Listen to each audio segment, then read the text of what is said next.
वसुदेवसुतं देवं कंसचाणूरमर्दनं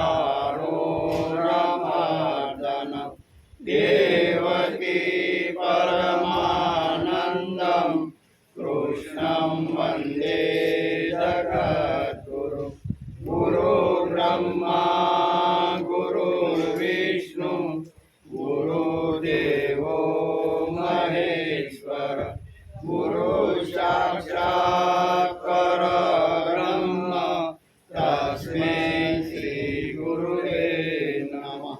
नारायणं नमस्तुभ्यं नरं चैव नरोत्तमं देवीं सरस्वती व्यासं ततो जयमुदीरयेत् ततो जयमुदीरयेत्।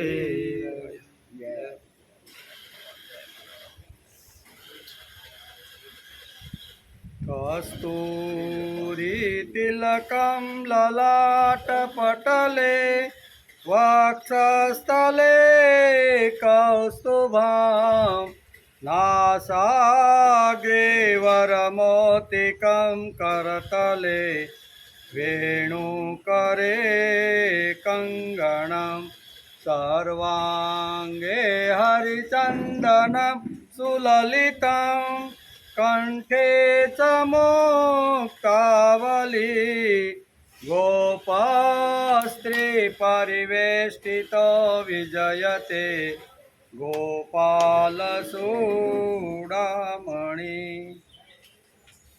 कस्तूरी तिलकम ललाट पटले वक्षस्थले कौस्तुभम। जेना कपाळમાં કસ્તુરીનું તિલક છે, છાતી પ્રદેશમાં કૌસ્તુભ મણિ છે, નાકના છેડે ઉત્તમ મોતી લટકે છે, હથેળીમાં વાંસળી અને કાંડે કંકણ ધારણ કરેલા છે, આખા શરીર ઉપર સુગંધી ચંદનનો લેપ છે, કંઠમાં મોતીની માળા છે અને જે ગોપીઓથી વીંટળાયેલા છે એવા ગોપાલો માના શ્રેષ્ઠ શ્રી કૃષ્ણનો સદા વિજય હો, સદા કૃષ્ણનો વિજય હોય.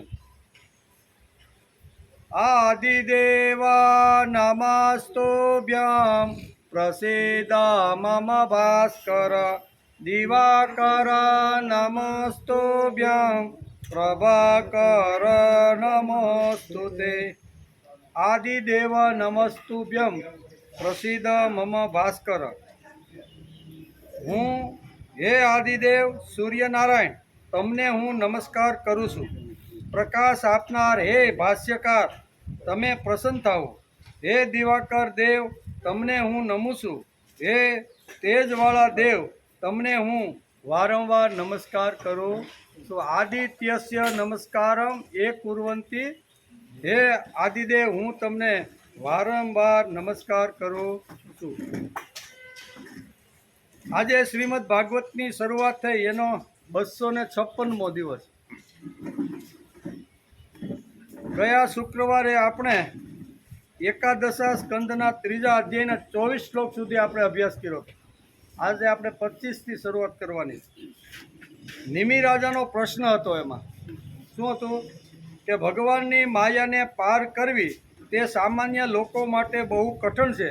જો હળવી વાત તમારી પાસે કોઈ હોય માયાને પાર કરવા માટે તો હળવું કરીને કંઈ અમને તત્વજ્ઞાન અથવા જ્ઞાન તમે થોડું આપો. એમ અહીંયા પધારેલા 9 જે યોગીશ્વરો છે એને નિમિ રાજા આ રીતે પ્રશ્ન કરે છે. જેમણે પોતાના મનને વશ કર્યું નથી તેથી આપ એવો કોઈ સહેલો ઉપાય બતાવો જેથી સામાન્ય લોકો પણ એના અનાયાસે આ માયાને પાર કરી જાય. આ તમે તત્વજ્ઞાન બહુ અઘરું કીધું. કાંઈ હેલું તમારી પાસે થોડુંક ઘણું હોય તો હળવો કરીને આપો તો સામાન્ય માણસો પણ આ તત્વજ્ઞાન વાંચીને સાંભળીને અને જીવનમાં લાવીને માયાને પાર કરી જાય. આવો બીજો પ્રશ્ન અત્યારે અહીંયા નિમિ રાજાએ અહીંયા યોગીશ્વરો જે પોતાના યજ્ઞમાં જે આવેલા છે એને આ રીતે પ્રશ્ન કર્યો છે. નિમિ રાજાએ વિનયપૂર્વક પ્રણામ કરીને અત્યંત પ્રેમથી આ પ્રશ્ન પૂછેલો છે. વિનયપૂર્વક, બરાબર. જ્ઞાન જો લેવાનું હોય તો વિનયપૂર્વક માણસે પ્રશ્ન કરવો જોઈએ એમ કે નવ યોગીશ્વર માના ચોથા યોગીશ્વર શ્રી પ્રબુદ્ધજી ઉત્તર આપતા કહે છે કે હે રાજન, સર્વપ્રથમ અંદરની શુદ્ધિ, સ્વધર્મના આચરણ રૂપી તપ, સહિષ્ણુતા, ભગવત સ્વરૂપનું મનન, સત્યશાસ્ત્રનો સ્વાધ્યાય અને નામ જપ, સરળતા, બ્રહ્મચર્ય, અહિંસા, આ બધા હળવા બધા કહે છે કે આનું તમારે આચરણ રોજ કરવું જોઈએ. એટલે કે સરળ પ્રત્યે, એટલે કે બીજા પ્રત્યે દ્રોહ ન કરવો, ઠંડી ગરમી સુખ દુઃખ વગેરે દ્વંદ્વમાં હર્ષ શોક ન કરવો. આમ 25 હળવી વાતો એ સમજાવવાનો પ્રયત્ન કરે છે. આ હળવી બધી વાતો અહીંયા જે યોગેશ્વરોમાંના 9 યોગેશ્વરોના અહીંયા પ્રબુદ્ધજી યોગીશ્વર અત્યારે નિમિ રાજાને હળવી વાત કહે છે. આ ભાગવત ધર્મનું શિક્ષણ લઈ લો, આવું ભાગવતકાર વેદવ્યાસે લખ્યું છે. તેનો વિચાર આપણે કરતા રહ્યા, આનો જ વિચાર આપણે 2-3 વખતથી કરતા રહ્યા છીએ. ભાગવત ધર્મમાં કયા ઘરેણા જોઈએ? અહીં ઘરેણા પર કે ભાગવત ધર્મ જો જીવનમાં લાવવાનો હોય તો ને ઘરેણા કયા? ભાગવત ધર્મના ઘરેણા ક્યાં જોઈએ તેનું લાંબુ લિસ્ટ ભાગવતકારે આ બધું સમજાવ્યું છે. 25 વાતો એને લખી છે, લાંબુ લિસ્ટ કરી અને આ ભાગવત ધર્મના ઘરેણાઓ છે એમાંનું એકાદ ઘરેણું જો માણસ પહેરી લે અને એ પ્રમાણે જીવન જીવવાનો જો પ્રયત્ન કરે તો આ માયાથી પર, એટલે કે માયાથી પાર થઈને પ્રભુ સુધી પહોંચી શકે છે. બહુ હળવી વાત કરી છે. ભાગવત ધર્મમાં કયા ઘરેણા જોઈએ તેનું લાંબુ લિસ્ટ ભાગવતકાર વેદવ્યાસે લખ્યું છે અને નિમિ રાજાને શ્રી પ્રભુજી સમજાવી રહ્યા છે. ભાગવત ધર્મમાં જે ઘરેણા જોઈએ તે અહીં લખ્યા છે. આમાં ક્યાંય ચાંદલો કેટલો કરવો, લાંબો કરવો, ટૂંકો કરવો, ચોટલી કેટલી લાંબી રાખવી કે વસ્ત્રો કેવા પહેરવા તેવું આ 25માંથી એક પણ સિદ્ધાંતની અંદર ભાગવતકારે લખ્યું નથી. એટલે કે ભાગવતમાં કોઈ જગ્યાએ એવું લખ્યું નથી કે આ બહારના આવી રીતના પહેરવેશ આવી રીતનો હોવો. આંતરિક બધી વાતો કીધી છે અને આ હળવી વાતો જો માણસ સ્વીકારી લે તો એ માયાને પાર થઈ જાય છે. અહીંયા સુધી આપણે શુક્રવારે જોતા હતા. આજે આપણે 25મા શ્લોકથી શરૂઆત કરવાની છે. 25મા શ્લોકની અંદર અહીંયા વ્યાસ લખે છે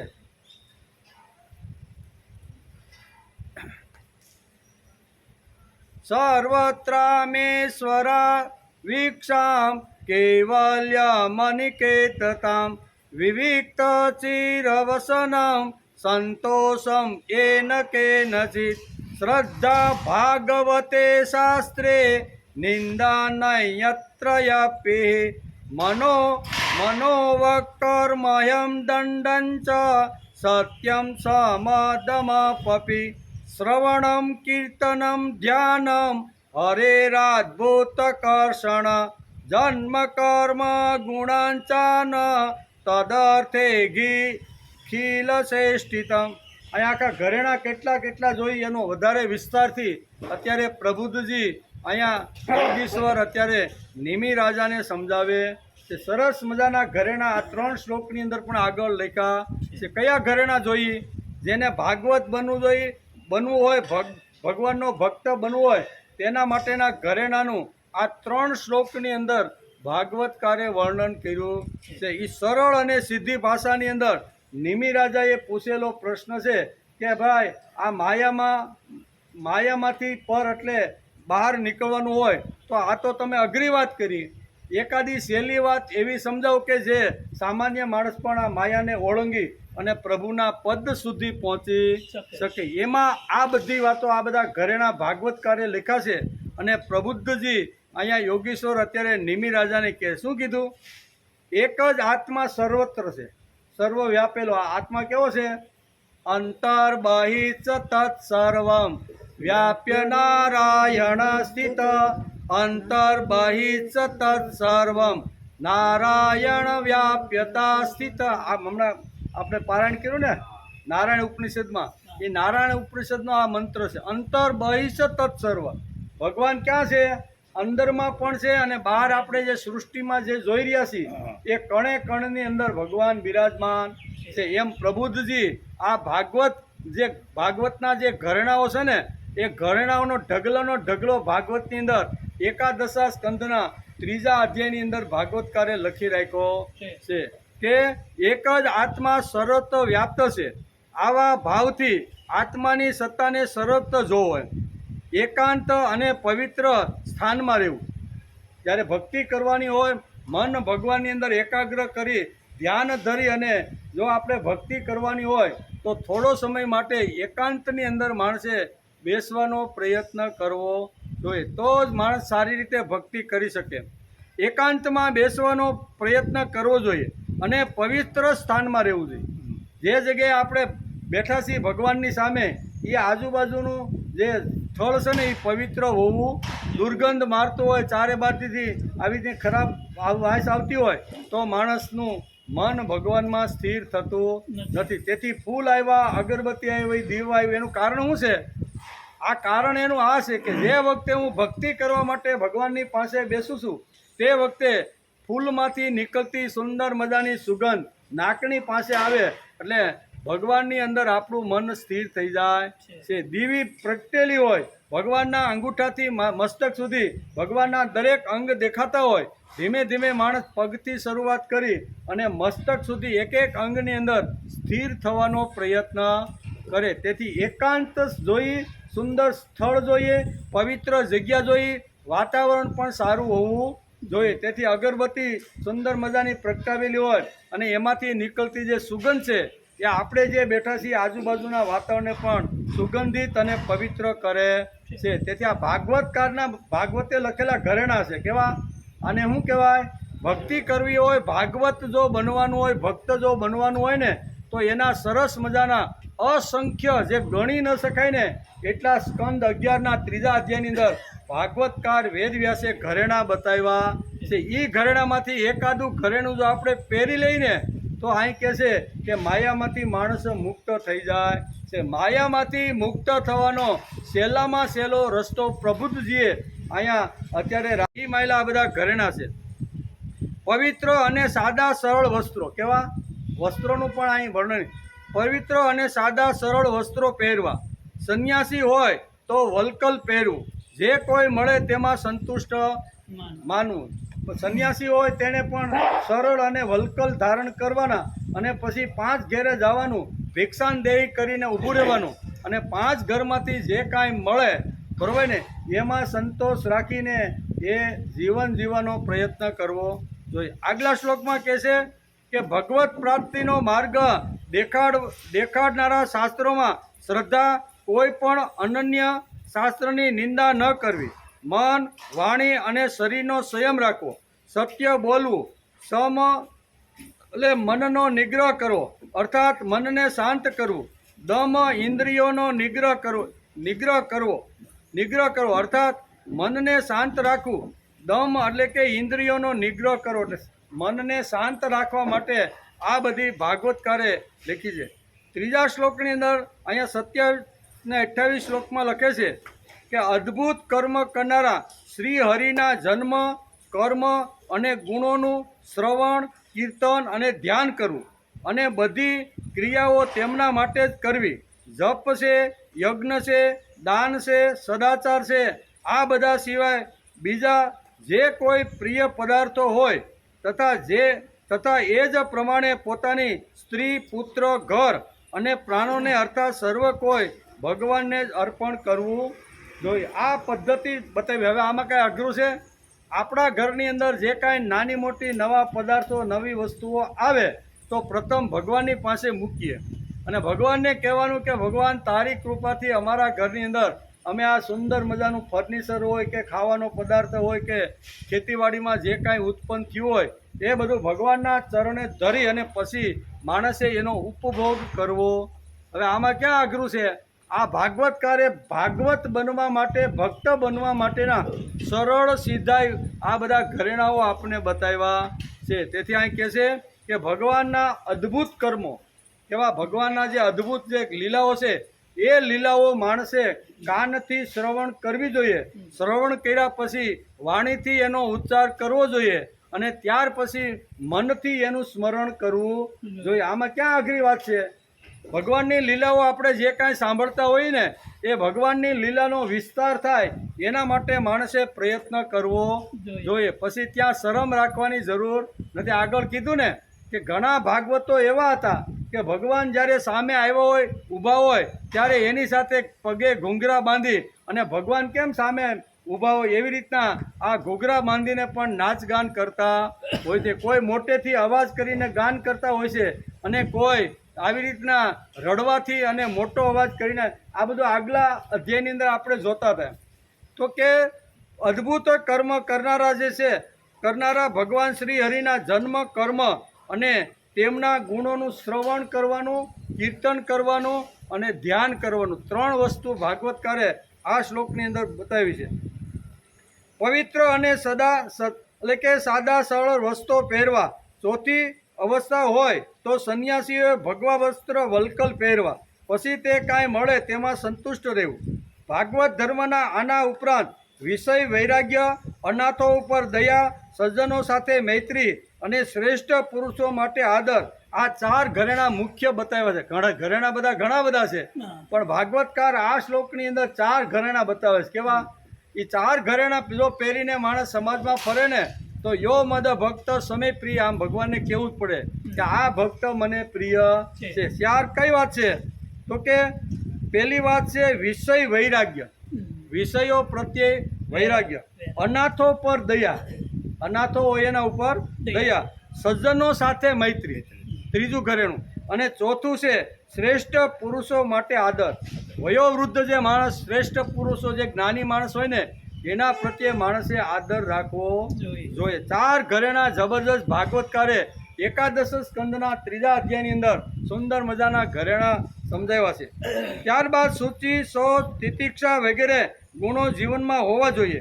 એમ પ્રબુદ્ધજીએ શ્રી નિમિ રાજાને સહેલી વાત, તમને જો કદાચ મેં આગળના શ્લોકોમાં જે થોડુંક તત્વજ્ઞાન જે કીધું એ કદાચ અઘરું પડતું હોય ને તો હું તમને આ સરળ વાત બતાવું છું. એમ કરીને આ બધી જ સરળ વાતો છે.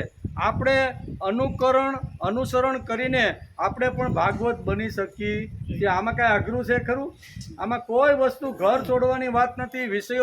વિષયો પ્રત્યે વૈરાગ્ય એમ કે છે. વિષયોમાં આસક્ત ન રાખતા ભોગવા જોઈએ, પણ એની અંદર ડૂબીને મરી નહીં જવાનું. જેમ ભમરો કમળમાં આવી રીતનો સુગંધ લેવા માટે બેઠો અને એને એમ થયું કાંઈ વાંધો નહીં, હમણાં સવાર થાય અને પાછું કમળ છે એ ખુલી જાય અને પછી હું ઉડીને જતો રહી. પણ રાતના સમયે એવું થયું કે હાથી પાણી પીવા માટે આવ્યો, બરોબર, અને એ જ કમળ ઉપર એને પગ દીધો અને ભમરાનું અચ્યુતમ કેસ્યુતમ થઈ ગયું. નકર ભમરો હોય ને એ આપણે બધાને ખબર છે, ગમે તેવું ઝાડ હોય, ગમે તેવું લાકડું હોય ને એને પણ વિંધીને હોહરો નીકળી જાય છે. પણ આ કમળની 3 જે પાંખડીમાં જે બીડાઈ ગયો તો એ જ ભમરો નીકળી શક્યો નહીં. શા માટે? તો વિષયની અંદર એટલો આસક્ત થઈ ગયો હતો. કાંઈ વાંધો નહીં, સવાર પડશે એટલે ત્યાં સુધી સુગંધ લઈ લો અને પછી સવારે પાછું કમળનું ફૂલ આવી રીતનું ખીલશે અને હું ઉડીને જતો. એટલે આસક્ત રહેવાની ના પાડી, સુગંધ લેવાની ના નથી. વિષયો ભગવાને આપણને 100 વર્ષ સુધી હસતા રમતા કિલોલ કરવા માટે આ બધા રમકડાઓ આપ્યા છે. પછી પત્ની હોય, પુત્ર હોય, પછી ઘર હોય, વાડી હોય, લાડી હોય, ગાડી હોય, જે કાંઈ આપણી પાસે મિત્રો હોય એ શા માટે આપ્યા છે? કે આપણે એની સાથે હસતા રમતા કિલોલ કરતા એની સાથે 100 વર્ષ સુધી હસી ખુશીથી આપણે જીવી શકીએ. એટલા માટે ભગવાને આ બધા વિષયો, જ્યારે આખી સૃષ્ટિનું સર્જન કર્યું ને ત્યારે ભગવાને આ બધા વિષયો પૃથ્વી ઉપર રાખી દીધા છે. એટલે વિષયમાં વૈરાગ્ય શબ્દ વાપરો છે ભાગવતકારે કે વિષય પ્રત્યે માણસને વૈરાગ્ય હોવો જોઈએ. ઓછા નામે 2 કલાક તો દિવસમાં વિષયને છોડીને માણસે ભક્તિ કરવા માટે બેસવાનો પ્રયત્ન કરવો. એ વખતે મારો ધંધો નહીં, નોકરી નહીં, મોબાઈલ નહીં, ફોન નહીં, કંઈ જ નહીં. 2 કલાક માટે હું એકદમ સારી જે વાતો છે સાંભળી અને હું મારી ભક્તિ કરવા માટે બેસું. આને કહેવાય વિષય વૈરાગ્ય. અને બહુ શબ્દ સારો વાપરો. ભાગવત એટલે કે ભાગવત ધર્મ કે એક પ્રાચીન ઇતિહાસ ઉદાહરણ રૂપે હું તમને સંભળાવું છું. એ જ ઇતિહાસ અત્યારે આપણે સમજી રહ્યા. ડાયરેક્ટ ન કીધું કે હું તમને ભાગવત ધર્મ સમજાવું. નહીતર વસુદેવે પ્રશ્ન હું પૂછ્યો હતો કે તમારા જેવા સંત મહાત્મા ત્રણેય લોકની અંદર ફરે છે. તમે સંત છો, મહાપુરુષો, તમે જ્ઞાની છો, તેથી મને ભાગવત ધર્મના જે નીતિ નિયમો છે, ધર્મો છે, એ મને તમે સમજો. નારદજી એટલા જ્ઞાની છે. ભાગવત આપણે જો વાંચી તો ખબર પડે કે ટોચનું જ્ઞાન નારદજી પાસે છે. દુનિયાની કોઈ વસ્તુ એવી ન હોય કે જેનું જ્ઞાન એની પાસે ન હોય. પણ છતાંય શું કીધું કે હું તમને એક પૌરાણિક કથા અથવા પૌરાણિક વાર્તા સમજાવું છું, એની અંદર ભાગવત ધર્મની બધી જ વાતો આવી જશે. એમ કરીને આપણે અત્યારે આ વિષય ઉપર અત્યારે ચિંતન મનન કરી રહ્યા છીએ. ભાગવતકાર લખે છે, સર્વતો મનસો સંગ આદો સંગ સાધુ સ દયા મૈત્રી પ્રયત્સંસ ભૂતે સ્વાધિ યથોચિતમ. આ બધા શ્રીમદ ભાગવતના ઘરેણા છે. કેવા? આ એક એક શ્લોક આપણે ઉપર એમ થાય ઊભા રહી અહીંથી આપણે જવું નથી, પણ ગયા વગર પાછો છૂટકો નથી. આ બધા શ્રીમદ ભાગવતના ઘરેણા છે. મનમાં સર્વ વિષયોમાંથી વૈરાગ્ય. મનની અંદર જે વખતે ભક્તિ કરવા માટે બેસીને તે વખતે કામના છે, વાસના છે, ઘર છે, પત્ની છે, ધંધો, નોકરી, એ વખતે આપણા મનની અંદર કંઈ પણ કચરો રહેવો જોઈએ નહીં. પછી તો રમકડા સાથે ઊભા થઈને આપણે રમવાનું જ છે, બરાબર ને? પણ જે વખતે આપણે પ્રભુ ભક્તિ કરતા હોઈએ તે સમયે આ ઘરેણું માણસે પહેરવું. કયું? તો કે મનના સર્વ વિષયોથી વૈરાગ્ય. બધા જ વિષયો એ વખતે ભક્તિ કરવા માટે જ્યારે માણસ ભગવાનની સામે બેસે છે ત્યારે એણે વૈરાગ્ય ધારણ કરો. પ્રથમ સાધુ પુરુષોનો સંગ કરવો, હીન પ્રાણીઓ પ્રત્યે દયા, સમાનની સાથે મૈત્રી અને ઉત્તમોની સાથે નમ્રતા.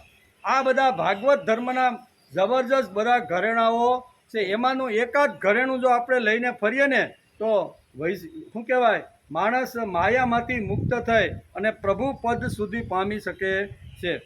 પ્રથમ 4 વાતો હોવી જોઈએ. કઈ વાતો? તો આપણે જોતા હતા કે વિષય વૈરાગ્ય, અનાથો ઉપર દયા, સજ્જનોની સાથે મૈત્રી અને શ્રેષ્ઠ વડીલ વૃદ્ધો માટે માણસને આદર હોવો જોઈએ. આ વાતો ભાગવતના મુખ્ય ઘણા બધા ઘરેણામાં આ 4 વાતો ભાગવતકારે બહુ સરસ રીતે સમજાવવાનો પ્રયત્ન કર્યો છે. વિષય વૈરાગ્ય એટલે વિષયોનું ખેંચાણ ઓછું થવું જોઈએ. એનું કારણ વિષયો માટે ખેંચાણ હશે તો ભગવાન માટેનું ખેંચાણ ઓછું થશે. 2 વસ્તુ આવે છે. વિષયો તરફનું જો ખેંચાણ આપણે વધારે હોય તો ભગવાન તરફનું ખેંચાણ ઓછું થાય, અને ભગવાન તરફનું ખેંચાણ જો આપણું વધારે હોય તો વિષયનું ખેંચાણ આપણે રહેતું નથી. આ બહુ સરસ સિદ્ધાંત ભાગવતકાર અહીંયા બહુ સરસ રીતે ભાગવત બનવા માટે, ભક્ત બનવા માટેનું આ બહુ સરસ મજાનું ઘરેણું સમજાવ્યું છે. એટલે કે ખેંચાણ હશે તો ભગવાન માટેનું ખેંચાણ ઓછું થશે. વિષયો મળ્યા છે તો માણસ એમાં જ પડી જાય છે અને ભગવાન છૂટી જાય છે. વિષય વૈરાગ્ય એ ભાગવત ધર્મનું રહસ્ય છે, ભાગવત ધર્મનું ઘરેણું છે. આમ પ્રાચીન ઇતિહાસ સમજાવતા વસુદેવજી નારદજીને આ આખો ઇતિહાસ સમજાવી અને આ બધી વાતો એને સમજાવે છે કે પ્રભુ પ્રત્યેનું ખેંચાણ માણસનું વધારે હોવું જોઈએ, વિષયો તરફનું નહીં. અને વિષયો તરફનું ખેંચાણ જો વધારે હોય ને તો પ્રભુ તરફનું ખેંચાણ માણસનું ઓછું થઈ જાય છે, અને ભગવાન તરફનું ખેંચાણ જો વધારે હોય તો વિષયો ગમે તેટલા નમસ્કાર કરીને 2 હાથ જોડીને માણસની સામે આવે ને તો પણ ભગવાન તરફનું ખેંચાણ હોય. હાથ બળતો હોય તો બળવા દ્યો, બરાબર? નરસિંહ મહેતાના હાથ બળતો. એવો ભગવાનના લાડકા દીકરાઓ છે તે ભગવાનને જ ભૂલી ગયેલા દેખાય. સમાજમાં આપણે ફરીએ ને ભગવાનના 2 લાડકા દીકરાઓ છે. એક જેની પાસે ટોચની સંપત્તિ, વૈભવ, જેની પાસે પુષ્કળ ધન છે તે, અને જે સત્તા ઉપર બેઠા છે તે, એ ભગવાનના લાડકા દીકરા છે. ખૂબ જ લાડકા દીકરા છે. પણ આ જે લાડકા દીકરાઓ ભગવાનને ભૂલીને બેસી ગયા છે. તેમને જે મળ્યું છે તેની વ્યવસ્થાઓ કરવામાં તેઓ પડી ગયા. ધન મળે પછી 5 પેઢી સુધી આવનાર જે અમારી જે સંતતિ છે એને અગવડ ન પડે એટલે એની વ્યવસ્થામાં બધા લાગી ગયા છે. તેમને જે મળ્યું છે તેની વ્યવસ્થાઓ કરવામાં તેઓ પડી ગયા છે. જે વૈભવ અને સત્તા શા માટે મળ્યા છે એનો તે ક્યારેય વિચાર કરેલું છે એ ઘણા વર્ષો સુધી ટકે એના માટે વ્યવસ્થામાં જ લાગી ગયા છે. તેથી ઘણા બધાના આપણે ઘણીવાર પેપરમાં વાંચતા હોય, બરાબર, કે ફલાણા નેતાના સ્વિસ બેંકની અંદર આટલા બધા રૂપિયા છે. એ બધું ધન જો ભારતમાં આવે ને તો ભારતની આ સોનાની સીડીઓ પાછી શું કહેવાય ગાવા માંડે. આટલું બધું ધન અહીંના જે સત્તા ઉપર બેઠેલા જે રાજનેતાઓ છે એના બધાના ધન સ્વિસ બેંકની અંદર અત્યારે બંધ થઈ ગયેલા છે. આટલું મોટું ધન ત્યાં મૂકવાની જરૂર કાંઈ ખરી? પણ કહેવાનો અર્થ કે જે સત્તાવાળા છે, સંપત્તિવાળા છે, એ લોકો મળેલી સંપત્તિ અને મળેલી સત્તાની વ્યવસ્થા કરવામાં જ લાગી ગયા છે. વિષય વૈરાગ્ય શા માટે જોઈએ? ઇન્દ્રિયોનું ખેંચાણ વિષય તરફ એટલું જબરજસ્ત હોય છે કે ભગવાન માણસને પણ તે વિષયો તરફ ખેંચી જાય. શું છે? વિષયનું ખેંચાણ બહુ છે. એટલે ઇન્દ્રિયો ગમે તેટલી પાવરફુલ હોય, બળવાન હોય, જ્ઞાની હોય ને, પણ એકવાર વિષય જો સામે આવ્યો તો બળવાન પુરુષને અંદર આપેલા છે કે ફલાણા ઋષિ તપ કરતા હતા, એની સામે આવી રીતની મેનકા આવી અને નાચ ગાન કરવા લાગી તો એ તપસ્યામાંથી ધ્યાન છૂટી ગયું અને કેટલાય વર્ષો સુધી એની સાથે સંસાર કર્યો એ ખબર પડી. ગમે તેવો માણસ હોય, જ્ઞાની હોય અથવા ઋષિ હોય, પણ ઘણીવાર આવી રીતના પુરાણોમાં ઘણા બધા વર્ણનો સાંભળવા મળે છે. વિશ્વામિત્રનું પણ એવું થયું. રંભા પણ આવી અને આવી રીતની સુંદરીઓ ઘણીવાર આવી રીતનું એને ધ્યાનમાંથી છોડવા માટે ઘણા બધા પ્રયત્ન કર્યા છે અને એમાં એ નિષ્ફળ ગયા છે એવું શાસ્ત્રો લખે છે. બરાબર. અને પછી તો એ વર્ષો સુધી એની સાથે સંસાર કરે છે અને એક બાળકીનો પણ જન્મ થઈ જાય છે. ત્યાં સુધી એને ખબર જે તપસ્યા કરવા માટે આવ્યા હતા, બધું રાજપાટ છોડી અને આવી રીતના નદીના કિનારે તપસ્યા કરવા હતા, પણ જ્ઞાની પુરુષોને પણ આ શું કહેવાય વિષયોથી છૂટી શકતા નથી. ઇન્દ્રિયો એના તરફ આકર્ષણ થયા વગર રહી શકતી નથી એવું આ ભાગવતકારને કહેવાનું. કદાચ ભોગના વિષય ન હોય, પણ આજે લોકો પૈસા ખર્ચી અને સનસેટ, બરોબર ને, સનસેટ જોવા માટે હજારો રૂપિયા ખર્ચીને એવા પોઈન્ટ ઉપર જાય છે કે સૂર્ય આથમતો હોય ને, ઘણા બધા રૂપિયા ખર્ચીને એ સનસેટ અને સનરાઈઝ, આ બે સૂર્યોદય અને સૂર્યાસ્ત જોવા માટે લોકો જાય છે. તો સૂર્યાસ્ત અને સૂર્યોદય આ વિષય નથી? એ વિષય જ છે. તો એ છોડવાના કે રાખવાના? પ્રશ્ન આ છે. લોકો સનસેટ જોવા માટે જાય છે, શું તે વિષય નથી? વિષય શબ્દ સ્ત્રી અને વિત્ત પૂરતો મર્યાદિત નથી. સૂર્યોદય સૂર્યાસ્ત પણ વિષય જ છે. સૂર્યોદય સૂર્યાસ્ત, સમુદ્ર, ચાંદની અને પ્રકૃતિનું સૌંદર્ય જોવા માટે આપણે બધા જઈએ છીએ કે નથી જતા? તો આ બધા વિષયો છે. તો વિષયો છોડી શકાશે કે કેમ? આ પહેલો પ્રશ્ન છે. એ છૂટવાના નથી. અંત સમય સુધી વિષયો સાથે રમવાનું છે, વિષયો ભોગવવાના છે અને વિષયોમાં આસક્તને રહેવાનું છે. તો કરવાનું શું? પ્રશ્ન આ છે. તો પછી વિષય છૂટશે કેવી રીતે? સૂર્યોદય સૂર્યાસ્ત જોઈને શ્રીમદ આદ્ય શંકરાચાર્ય પણ ગાંડા થયા હતા. એ પણ આ સૂર્યોદય ને સૂર્યાસ્ત જોઈ અને ગાંડા થયા હતા. એ વિષયમાં પણ આસક્ત થઈ ગયા હતા. તો પછી વિષય છૂટે છે કેમ? તે પ્રશ્ન છે. ભાગવતકાર વેદવ્યાસે 11મા સ્કંદના 3જા અધ્યાયમાં વિષય વૈરાગ્ય શબ્દ વાપર્યો છે. તો વિષય વૈરાગ્યમાં વૈરાગ્ય એટલે શું? આ બે શબ્દો ભાગવતકારે વાંચ્યા. વિષય વૈરાગ્ય, તો વૈરાગ્ય એટલે શું ભાઈ? એ પ્રશ્ન આખો ઊભો કર્યો છે.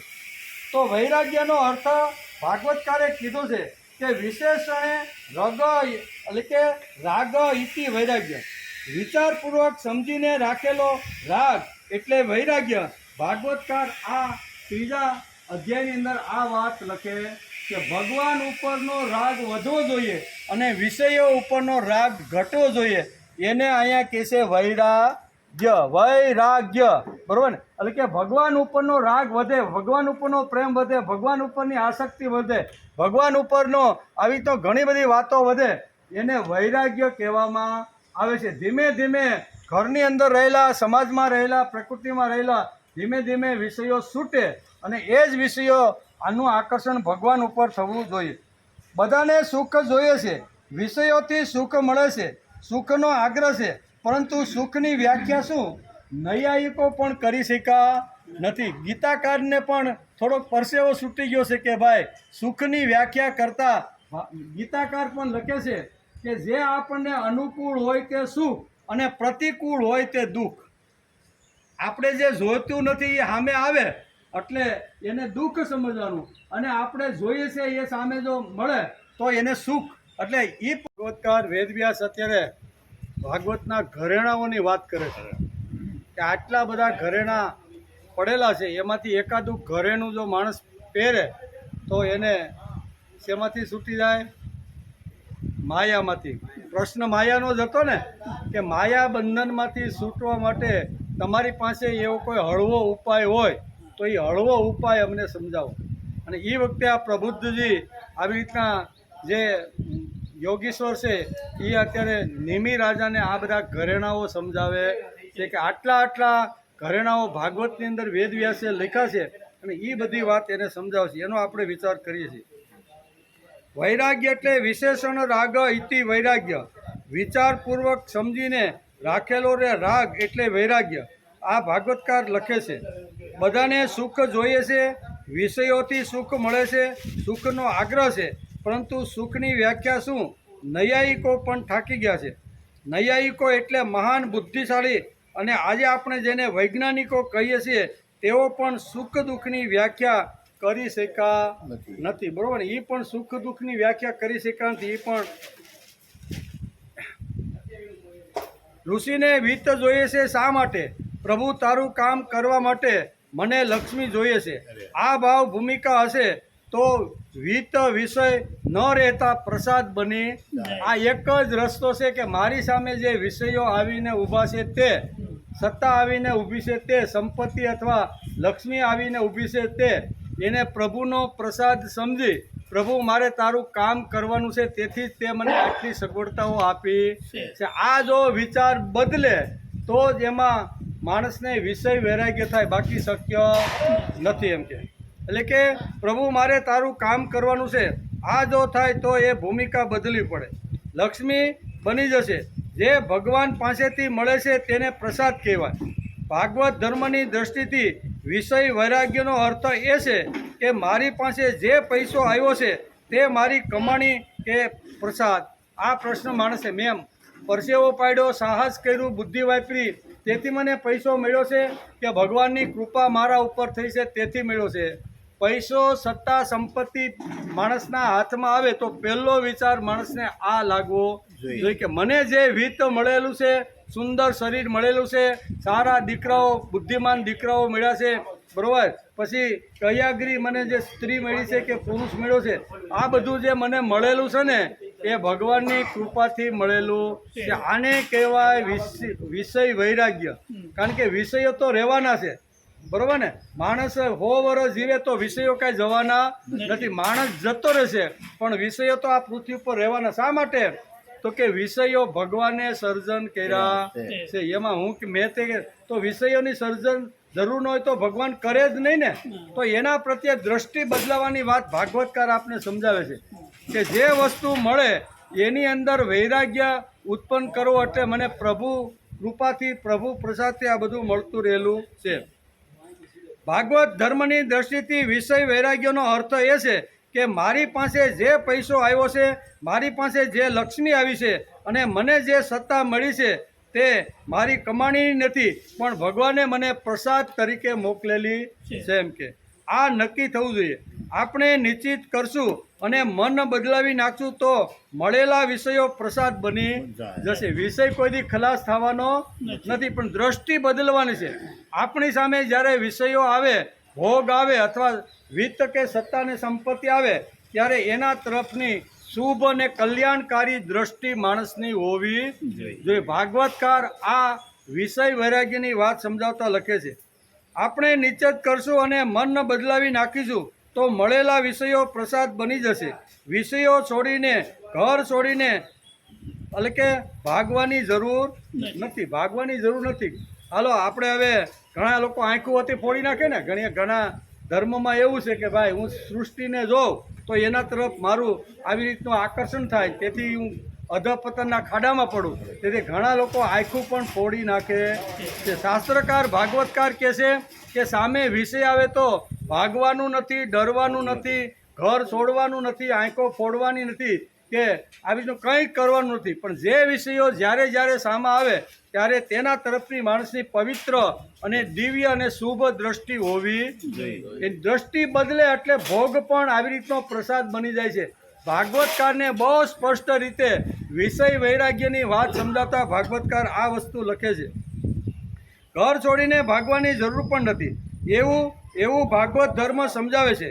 ભાગવત ધર્મ મન અને બુદ્ધિને બદલાવવાની વાત સમજાવે છે કે જે વખતે આ બધી વસ્તુ સામે આવે ત્યારે માણસનું મન અને બુદ્ધિ બદલવી જોઈએ. એમ કે વિષયોથી આગા ભાગવાથી કંઈ વળવાનું નથી, તેમાં કેવળ અગતિકતા અને અસહાયતા છે.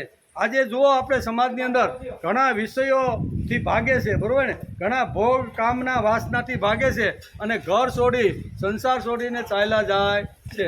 ભાગવતકાર કહે છે કે આ બધી વસ્તુ મળે તો ભાગવાની જરૂર નથી. મન બુદ્ધિને બદલી નાખો, દ્રષ્ટિ બદલી નાખો. દ્રષ્ટિમાં ભોગની દ્રષ્ટિ ન રાખતા ભાવની અને ભદ્ર દ્રષ્ટિ રાખવી જોઈએ, બરાબર. આપણે કાશ્મીરમાં ઘણા લોકો આમાંથી ગયા છે, અમે તો ઘણા વર્ષો પહેલાં ગયા કાશ્મીર. કાશ્મીરનું સૌંદર્ય એટલે સ્વર્ગ તમને ભૂલાવી દે. કાશ્મીરમાં એકવાર માણસ જાય અને થોડા દિવસ રહે તો એને લાગે કે મારે હવે સ્વર્ગમાં જવું નથી. આટલું પ્રકૃતિનું સૌંદર્ય કાશ્મીરની અંદર છે, બરાબર ને. એ કાશ્મીરના જે ગુલાબ છે ને એ આખા જગતની અંદર પ્રખ્યાત છે. આવા સુંદર મજાના ગુલાબોનું મોટામાં મોટા ફાર્મ ત્યાં આવેલા છે. આપણી બુદ્ધિ પણ કામ ન કરે એવા સરસ મજાના ફૂલોના મોટા મોટા અહીંયા બહુ મોટા મોટા બગીચાઓ છે. અમે ગયા હતા એટલે અમને ખબર છે. પણ મુંબઈનો કોઈ પણ વેપારી માણસ કાશ્મીરમાં ફરવા માટે જાય અને કાશ્મીરમાં ગયા પછી ગુલાબના આવા મોટા મોટા ખેતરો જોવે, ફાર્મ જોવે ને, ત્યારે એના મનમાં પહેલો વિચાર આવે કે આ કેટલા બધા ફૂલ છે અને આની ગુલકંદની ફેક્ટરી તો મેં મુંબઈમાં નાખી છે. એના કરતાં જો કાશ્મીરમાં તો સસ્તા ભાવે મને અહીંયા ગુલાબના ફૂલ મળે કે નહીં. શું દ્રષ્ટિ આવી? ભોગની. કેવી દ્રષ્ટિ આવી? કમળ, શું કહેવાય, ગુલાબનું ફૂલ જોયા પછી એની ભાવ ન રહ્યો. શું રહ્યું? ભોગ. કે આ અહીંયા જો હું ફેક્ટરી નાખું ને તો મને સારામાં સારો વધારેમાં વધારે નફો મળે અને બધી વસ્તુ એકદમ ઇઝી મને મળી રહે છે. એટલે આ ભોગની દ્રષ્ટિ આવી. બીજો કોઈ માણસ અમદાવાદથી ઉઠીને કાશ્મીરમાં જાય અને કાશ્મીરમાં આ ફૂલનો જ્યારે બગીચો જોવે છે ત્યારે એને થાય છે કે ખરેખર કેટલી પ્રકૃતિ સરસ છે. આ માણસને જો પ્રકૃતિના ખોળામાં બેસીને જો રમવાનું મન થાય એમ કરીને એકાદું ગુલાબનું ફૂલ તોડે, બરાબર ને. ભાઈ હોય તો એ બટન હોલમાં નાખે, પછી કોઈ બહેન હોય તો એ વેણીની અંદર નાખે. એટલે આ જે પ્રકૃતિનું જે સૌંદર્ય છે એ જોઈ અને એને ભોગનો વિચાર આવતો નથી, પણ એને એક ભાવ ઉત્પન્ન થાય છે કે આટલું સરસ મજાનું સુગંધિત ફૂલ છે તો હું એને બટન હોલની અંદર નાખું. બીજો વ્યક્તિ આ વિચાર કરે છે. ત્રીજો વ્યક્તિ જ્યારે કાલિદાસ જેવા મહાપુરુષ અને જ્યારે આવી રીતના શું કહેવાય સંતો મહાંતો જ્યારે કાશ્મીરની અંદર જાય છે અને એ પણ આ રીતનો બગીચો જોવે છે ત્યારે એના મનમાં થાય છે કે વાહ પ્રભુ વાહ, તારો કેટલો સરસ મજાનો હાથ ફેર્યો અને આ આખી સૃષ્ટિના સૌંદર્યની અંદર અદ્ભુત સૌંદર્ય તે કાશ્મીરની અંદર ઊભું. તારો હાથ ફરે ને એટલે ગમે તેવું સૂકું ભટ્ટ હોય ને તો પણ લીલુંછમ બની જાય છે. ભગવાન એને સીધો યાદ આવે. કોને? ત્રણ વ્યક્તિને અલગ અલગ અહીંયા વસ્તુ એકની એક છે, પણ ત્રણને વસ્તુ જોયા પછી અલગ અલગ આવી રીતની વાત આવે છે. એકને ભોગ જોવામાં આવે છે, બીજાને ભાવ જોવામાં આવે છે અને ત્રીજેને ભગવાનનો પ્રસાદ ને ભગવાનની કૃપા જોવામાં આવે છે. અઠવાડિયું ત્યાં રોકાય, વિચાર કરે છે કે ગઈકાલે જ હું અહીં ફરવા માટે આવ્યો હતો ત્યારે બધા જ ફૂલ બીડાયેલા હતા. આજે હું ફરીથી આ કાશ્મીરના સુંદર બગીચામાં આવ્યો છું ત્યારે બધા જ આવી રીતના આ જે ફૂલો છે ને ગુલાબના એ બધા ખીલી ગયા. એટલું જ નહીં પણ એની અંદર સુંદર મજાનો રંગ પણ પૂરાઈ ગયો છે. રંગ તો પુરાણો પણ સુગંધ પણ મૂકી દે. આ સુગંધ કોણે મૂકી છે? કલર કોણે પૂર્યો છે?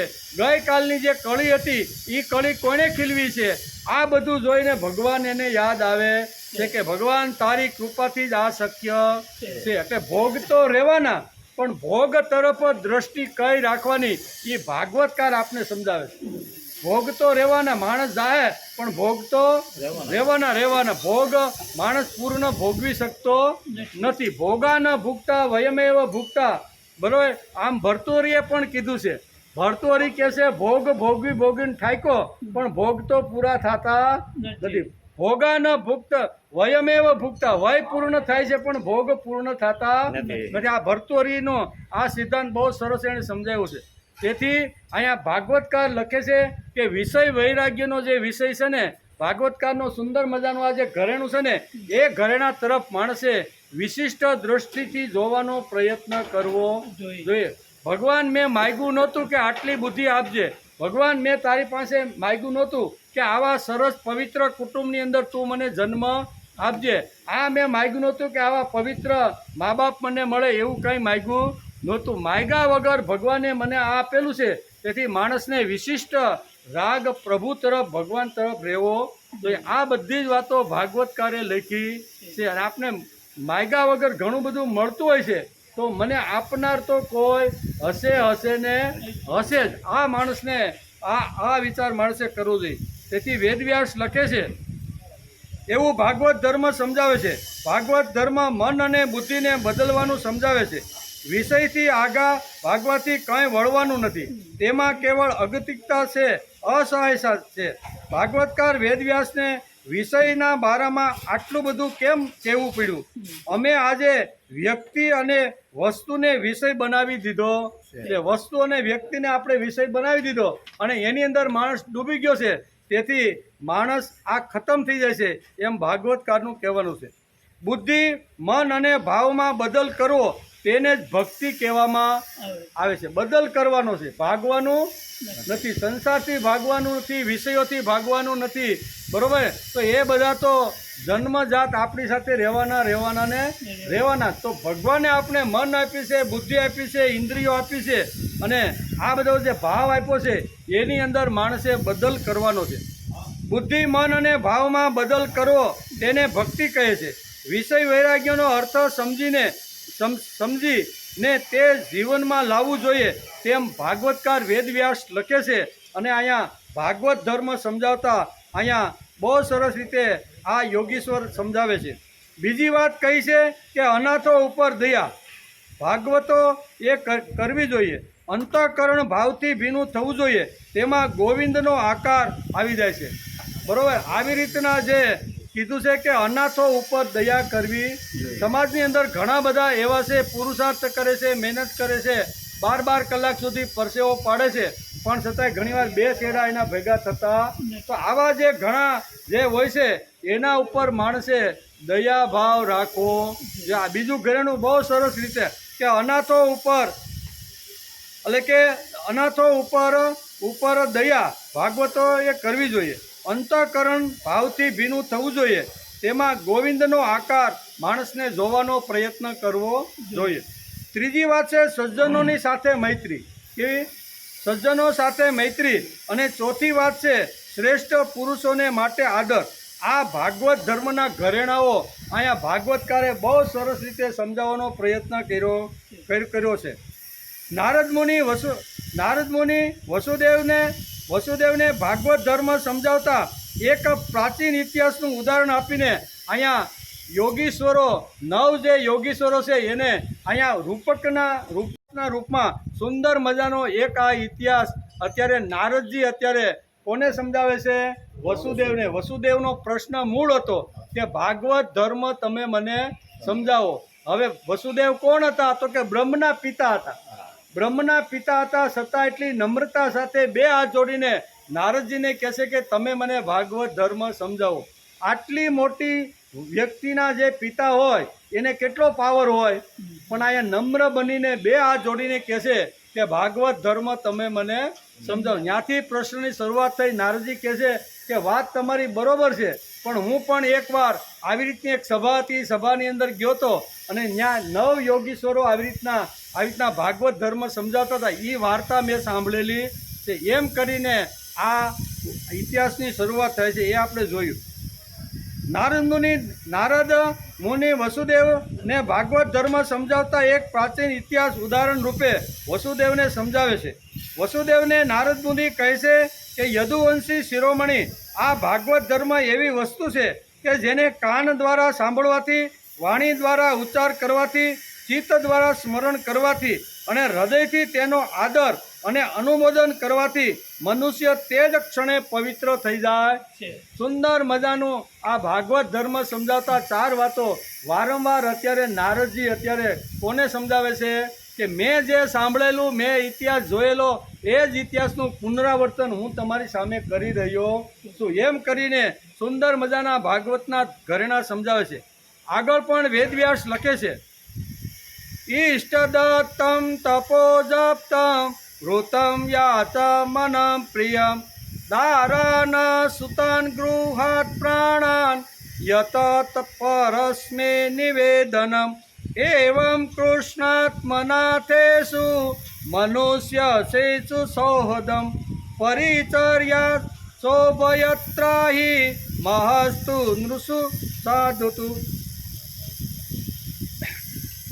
યોગીશ્વર આગળ સમજાવતા અહીંયા કહે છે કે જેના શ્રી કૃષ્ણ જ આત્મા છે તેવા મનુષ્ય સાથે મિત્રતા કરવી, સંત મહાપુરુષના પણ સેવા કરવી, એ જ પ્રમાણે સામાન્ય લોકોની પણ સેવા કરવી. જેમ કે ક્યાંય કુદરતી આફત આવી જાય તો તેમની અથવા કોઈ ભૂખ્યું તરસ્યું અથવા દુઃખી હોય તો એવા લોકોની ભૂખ એટલે કે શુદ્ધા અને પ્રેમથી નિષ્કામ ભાવે એને સેવા કરવી. ભગવાનના પરમ પવિત્ર યશના સંબંધમાં જ એકબીજા સાથે વાતચીત કરવી અને આ પ્રમાણે સાધકોને ભેગા મળી પરસ્પર પ્રેમ કરવો, પ્રસન્ન રહેવું અને પ્રપંચ એટલે કે છળ કપટ છોડી અને નિવૃત્ત થઈને આપસમાં આધ્યાત્મિક શાંતિનો અનુભવ કરી લેવો. જે ગામ ગપાટા ન મારતા આવી રીતના જે ભાગવત બનેલા જે લોકો પવિત્ર છે એની પાસે બેસીને આ બધી વાતો અરસપરસ કરી લેવી જોઈએ. હે રાજન, શ્રી કૃષ્ણ પાપોના સમૂહનો એક ક્ષણમાં ભસ્મ કરી દેશે. તેથી સતત તેમનું સ્મરણ કરવું અને એકબીજાને સ્મરણ કરાવવું. હવે આવી ગઈ કે ને ભક્તિ, કૃતિ ભક્તિ ને ભાવ ભક્તિ બે આમ આવી ગયા. ઘણા લોકો કે આ સ્વાધ્યાયવાળા આ વળી નવું ક્યાંથી ખંભામાં થેલો નાખી અને ગામડે જાવું ને ટાઢું 2-3 દિવસનું ઘરેથી લઈ ગયા હોય ખાવાનું ને. હવે આ વળી નવી ભક્તિ ક્યાંથી આવી? પાંડુરંગ શાસ્ત્રી કહે છે, હું તમને કોઈ નવી ભક્તિ સમજાવતો નથી. શાસ્ત્રમાં જે લખ્યું છે એ મેં વાંચ્યું છે અને વાંચ્યા પછી ભાગવતકાર હોય કે સંતો અને ઋષિઓ અને મહાત્મા હોય એના મુખેથી ગવાયેલી જે વાતો છે ને એ જ વાતો હું સમાજની અંદર ઉજળી કરીને મૂકવાનો પ્રયત્ન કરું છું. આ બહુ સ્પષ્ટ રીતે કહે છે કે હે રાજન, શ્રી કૃષ્ણ પાપોના સમૂહને એક ક્ષણમાં ભસ્મ કરી દેશે. તેથી સતત તેમનું સ્મરણ કરવું જોઈએ અને એકબીજાને સ્મરણ કરાવવું જોઈએ, સાંભળવું જોઈએ. ને સાંભળ્યું છે ને એ કહેવા માટે ઘરનો ઉમરો ઓળંગીને બહાર જવું જોઈએ કે આજે મેં ભગવાન કૃષ્ણની લીલાઓ સાંભળી છે, એની અંદર ભગવાન કૃષ્ણ લીલામાં આ સુંદર મજાની એક ઘટના આવી હતી, એમ કરીને એની સાથે અરસપરસ ભગવાનની લીલાનું વર્ણન કરવું જોઈએ. એનું નામ આવ્યું કૃતિ ભક્તિ. શું આવ્યું? ભાવ ભક્તિ. એટલે ભાવથી ભગવાનનું જ્યાં કીર્તન થાય છે, જ્યાં વાંચન થાય છે, જ્યાં અભ્યાસ થાય છે તે કાનથી શ્રવણ કરી લીધું અને શ્રવણ કર્યા પછી એનું કીર્તન કરવા માટે ઘરનો ઉમરો ઓળંગીને માણસે બહાર નીકળવું જોઈએ. તેથી આ શ્લોકની અંદર અહીંયા 31મા શ્લોકમાં લખ્યું છે, સ્મરંત સ્મારયંત ચ મિથો ધોતાતરો હરિ ભક્ત્યા સજ્જતયા ભક્ત્યા બિભ્રાત્યુ પુલકામ તમામ. હે રાજન, શ્રી કૃષ્ણના સમૂહોને એક ક્ષણ ભસ્મ કરી દેશે. તેથી સતત તેમનું સ્મરણ કરવું જોઈએ, એકબીજાને સ્મરણ કરાવવું જોઈએ. આ પ્રકારની સાધના ભક્તિનું અનુષ્ઠાન કરતાં પ્રેમ ભક્તિનો ઉદય થઈ જાય છે અને આ ભક્તિથી તેમનું શરીર પ્રેમ પુલકિત થઈ જાય છે. અને તમે જે પૂછ્યું હતું કે આ માયામાંથી છૂટવા માટેનો સહેલો રસ્તો તમે મને બતાવો. આગળનો રસ્તો બતાવ્યો એ તો બહુ કઠણ છે. સામાન્ય માણસ એ રસ્તા ઉપર ચાલી અને કદાચ પડી જવાનો સંભવ છે. તેથી તમારી પાસે કોઈ હળવી કંઈ વાત હોય ભાગવત બનવા માટે, ભક્ત બનવા માટે, તો એ હળવી વાતો તમે મને સમજાવો. આમ જે પ્રબુદ્ધજીને જે અહીંયા પ્રશ્ન પૂછ્યો હતો બરાબર ને, એના જવાબની અંદર આટલી વાતો સમજાવે છે કે સાધન ભક્તિનું અનુષ્ઠાન કરતાં પ્રેમ ભક્તિનો ઉદય થઈ જાય છે.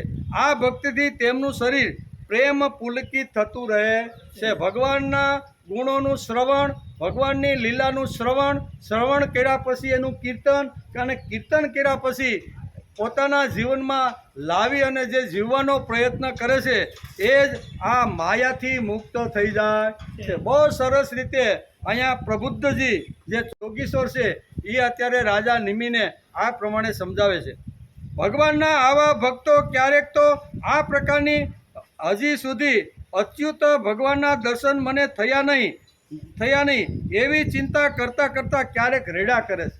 ભગવાનની ભક્તિ કરે છે પણ ભગવાનના દર્શન મને થયા નથી. ત્યારે કેટલાક ભક્તો આવી રીતના રડતા રહેલા છે.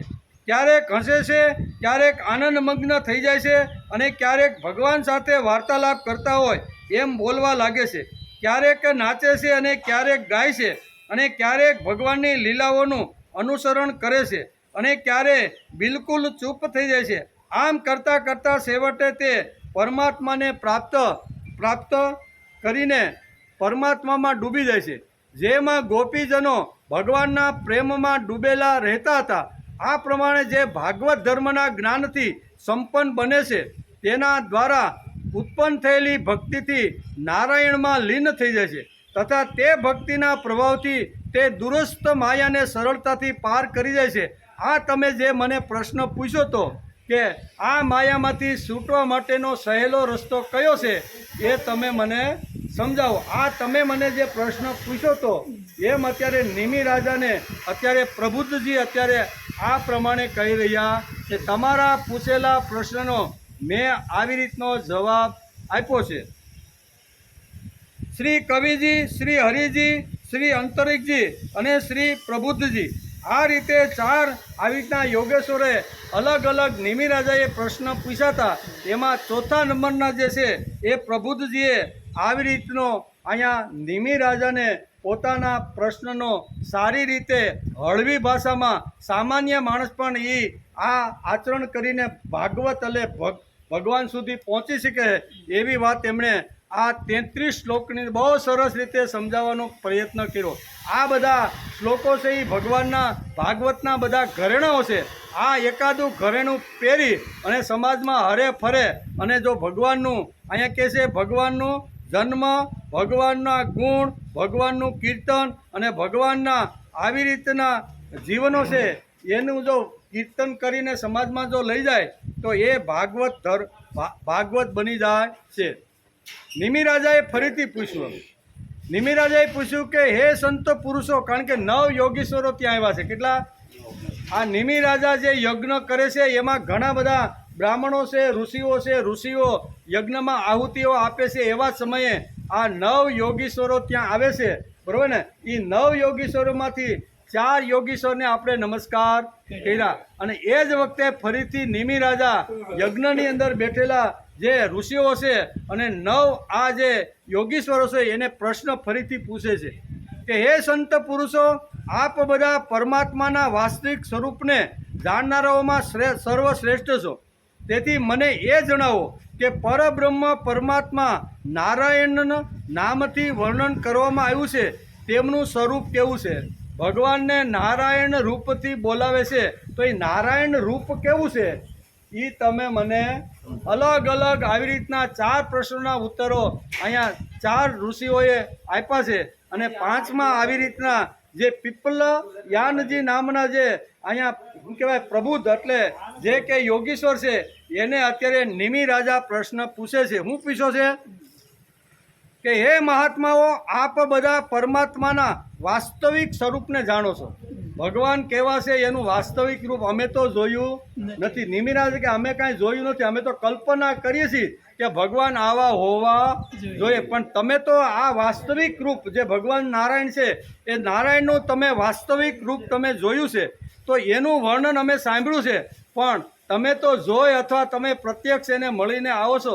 તેથી નારાયણનું સ્વરૂપ કેવું છે, એનું જીવન કેવું છે, એનું કવન કેવું છે એ તમે મને સમજાવો. આ 5મા જે શું કહેવાય 5મા જે યોગીશ્વર જે અહીંયા કેવા છે પીપલાયનજીને આ પ્રશ્ન પૂછે છે, પણ પીપલાયનજી કહે છે કે વાત તમે અઘરો પ્રશ્ન કેવો, કારણ કે નારાયણને મારે તમને સમજાવવા નથી. પ્રશ્ન તમે પૂછો કે પ્રત્યક્ષ નારાયણને તમે જોયા હશે, અમે તો ખાલી કલ્પના કરીએ છીએ, તો નારાયણનું સ્વરૂપ કેવું છે? હવે નારાયણનું સ્વરૂપ જો બતાવવાનું હોય તો એના માટે સમય લાગે કે ન લાગે? લાગે જ ને. નારાયણને પેલા સમજવા પડે ને પછી રજૂઆત કરવી પડે. આપણે પણ એવું જ કરીએ. આપણે આવતીકાલે આવશું ત્યારે અહીંયા નિમિ રાજાએ પ્રશ્ન પૂછ્યો છે કે નારાયણનું સ્વરૂપ કેવું છે. આપણે થોડોક અભ્યાસ કરીને આવશું. જેમ આ પીપલાજી કે મારે થોડોક અભ્યાસ તો કરવો પડે, એટલે એ ભલે અભ્યાસ કરે, આપણે અભ્યાસ કરીને આવશું. અને અહીંયા નારાયણનું સ્વરૂપ કેવી રીતનું છે ને એનું વર્ણન વેદ વ્યાસે લખ્યું છે. અને અહીંયા પીપલાય નામના જે અહીંયા જે શું કહેવાય યોગીશ્વર છે એ એને જવાબ આપવાના છે. ટાઈમ આપણો પૂરો થઈ ગયો, બરોબર ને? એટલે આપણે આવતીકાલે આવશું ત્યારે આગળ આમાં શું છે એનો વિચાર